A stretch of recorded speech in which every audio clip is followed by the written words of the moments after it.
SDA sumber daya alam kita yang namanya nikel dikeduk habis-habisan untuk membuat Tiongkok jadi raja baterai dunia, yang mana harta kita bisa habis tanpa memberikan keuntungan ke bangsa dan negara. Apa buktinya kalau nikel yang dikeduk itu tidak memberikan keuntungan? Buktinya kita saat ini masih cari hutangan bernegaranya. Bisik-bisik di sana sini di warung kopi sudah jadi pembicaraan umum. Namun pejabat yang melindungi perampokan tambang nikel itu terlalu kuat. Jadi tetap saja pengedukan terjadi dan pengiriman dilakukan besar-besaran tanpa kita tahu isinya apa yang dikirim tadi. Mau litium, fero besinya, apapun yang nempel ikutan yang jauh lebih berharga dari nikel, kita tidak tahu. Orang pejabatnya semua baru semua, bernegaranya mana ngerti sih beginian. Kita ilustrasikan. Kalau Anda pedagang, Anda mau beli barang pasti semurah-murahnya. Ingat ya, Tiongkok itu platform berpikirnya adalah pedagang. Jadi kalau beli sesuatu, selain minta harga murah, pasti minta bonus yang banyak. Dalam dunia tambang, pengedukan bahan baku ada di dalamnya masih all in. Semuanya masih ada. Mulai dari barang berharga, katakanlah nikel, ada juga impuritiesnya atau barang yang tidak pure atau barang yang tidak murni atau barang yang tidak diperlukan seperti tanah dan lain sebagainya masih tercampur. Lalu dibersihkan, macam-macam cara pembersihannya. Ada di leaching, diproses, tujuannya untuk membuang barang yang tidak dibutuhkan. Katakanlah 75% terbuang, tinggallah 20%. Kalau dibawa 100% ke Tiongkok, yang 75% tadi adalah taiknya tambang yang nggak diperlukan. Taiknya mah tinggal di Indonesia aja. Makanya sekali lagi, taiknya dibuang di Indonesia aja. Kalau tadi dari 1 ton produksi tambang nikel ada 2% kandungannya. Setelah diproses tinggal 20%, nikelnya tetap 2%, tapi bukan dari 1 ton, dari 250 kilo. Nah, dalam 250 kilo ini ada fero juga, ada litium juga, ada macam-macam yang dibayar yang paling murah. Yang dibayar apanya? Nikelnya doang. Feronikel, nikel laterit, dan banyak lagi unsur logam dan mineral yang sudah disarikan tidak dibayar oleh Tiongkok. Kita asli bernegara ini bodoh memang. Dan penjajah perampok itu dikasih karpet merah lagi, dilindungi, dan tidak ada yang sadar. Kalau ada yang sadar, maka segerombolan buzzer pecinta cuan anti NKRI mulai memecah belah bangsa dan mencari sisi positif yang kecil dibesar-besarkan dari sisi bosnya, tapi mencari sisi buruk, pengkritisi tanpa solusi, dan diputer-puter beritanya agar rakyat tahu pengkritisi itu dosa. Apa yang terjadi kalau hal ini didiamkan dalam jangka pendek? Bukan dalam jangka panjang ya, pendek ya. Negara kita akan miskin, pejabatnya makin kaya, rakyat nambah lapar. Kita hanya mengingatkan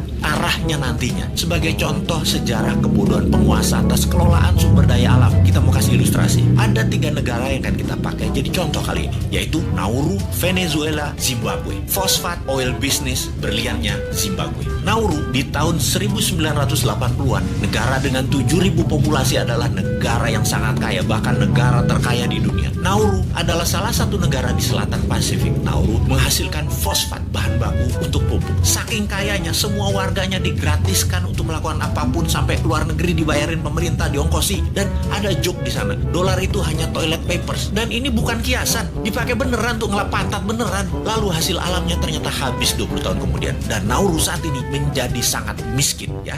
Itulah cerita sederhananya. Venezuela dimanja dengan 95% minyak dan gasnya yang diekspor, membuat negara ini menjadi negara petrodolar. Begitu harga minyak anjlok dan uang hasil ekspor tadi hanya buat foya-foya, bukan untuk membangun sektor lain, Venezuela hyperinflasi dan menjadi negara miskin sekarang. Saat ini ketika harga minyak naik, Venezuela sudah tidak bisa produksi lagi dan tidak ada negara mau beli minyak dari Venezuela. Jadilah Venezuela negara paria, negara setengah gagal. Terakhir, Zimbabwe, penghasil berlian. Begitu tambang berlian habis, pecah perang saudara, ambiar negara Zimbabwe yang tadinya makmur dan menjadi salah satu negara termakmur di Afrika. Kesamaan ketiganya adalah tidak bisa mengelola sumber daya alam dengan baik, dijual murah, dikeduk asing, dilindungi pejabat yang berkuasa pada saat itu. Semoga kita bukan jadi negara yang keempat. Uang pinter semua kok pejabatnya, gak mungkin lah ditipu Tiongkok. Emangnya kayak bos